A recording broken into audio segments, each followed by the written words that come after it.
So in any crisis, we need to understand the impact of that situation. We need to understand the needs and also the capacities that exist to address those needs. But there's also another aspect that we need to understand, and that's context.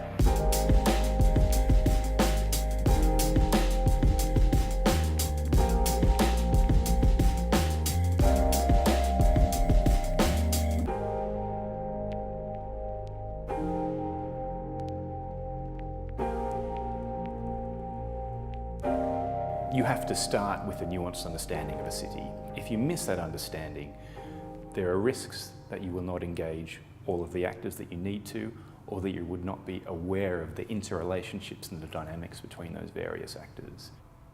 If we really want to have relevant and flexible programming and operations, it is really crucial to have a context analysis. It is really important to understand the context of a conflict, usually because that context consists of heterogeneous populations, of a very rapid moving context. So what is context? Context is the environment and circumstances within which something happens and which helps to explain it. So it's broader than any specific situation that might be happening, any crisis, any event, because it existed before that happened and will continue to exist afterwards. It's broader than the needs of any one particular group, but it also helps to explain the impact of any specific situation and explain the impact of those needs. In an urban environment, we can think of the city as 6 different interconnected areas. These include the politics and governance, economy and livelihoods, services and infrastructure, social and cultural aspects, space and settlements, and the range of stakeholders which exist in the city as well.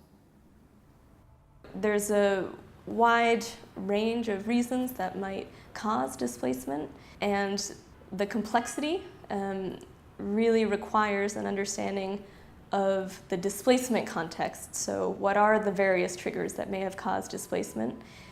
It also requires an understanding of the policy environment. So what is the government already doing to support displaced populations? What are they planning to do? What are they politically unable to do? Your organization might specialize in, for example, water and sanitation. And so you might be used to considering what the services and infrastructure around water and sanitation are like. But when we're talking about understanding the context, we can't just pick certain parts of it. They all go together. They're all interconnected. So governance might be just as relevant to your programming as services and infrastructure. And if you don't try and understand, you might miss something that's really important to understand. For you to be able to tackle the root causes of any issue, you need to understand the context in which it is happening. Many times we're just looking at the symptomatic issues. An example of treating the symptoms would be looking at malnutrition under 5s. You will find that the underlying reason could be that their mothers leave them in daycare facilities the whole day to go and get casual employment. So if you're treating the malnutrition but you're not treating the root cause of these children being left in the daycare facilities that do not provide enough nutrition for the children during the day, then you will keep treating the symptoms but not the underlying causes.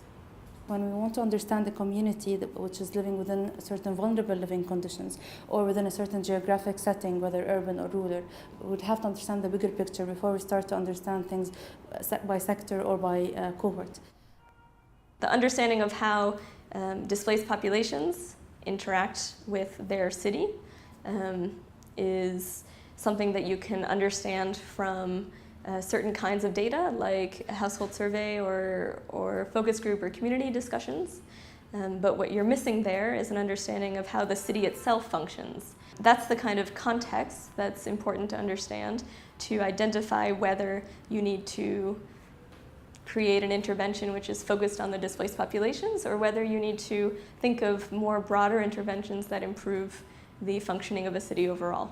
Oftentimes, there's a physical and social dimension to every sector.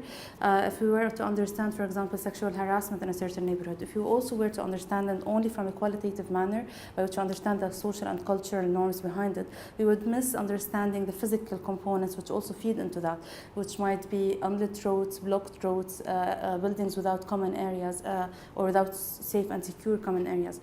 Understanding the context is important no matter what type of intervention you might be thinking of doing in a humanitarian response. And so that's why it's important to have an understanding of context before doing any sort of program design.